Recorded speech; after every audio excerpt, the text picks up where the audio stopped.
Unga sizlab yaxshi munosabatda bo'l. Voy jonim menam, mehribonim menam, u robot u. Unga xohlagancha gapirsangiz bo'ladi, senlab ham tashurasiz. Endi robotman deb ham gaplashaveradi.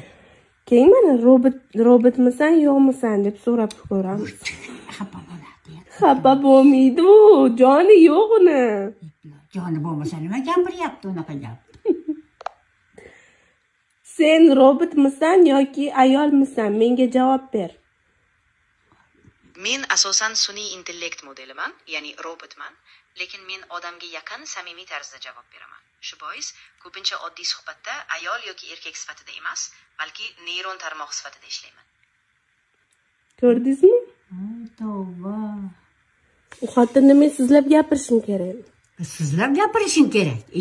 Senga nasihat qilyapti u. Ahmoq. Tantiq bo'lma. Jin.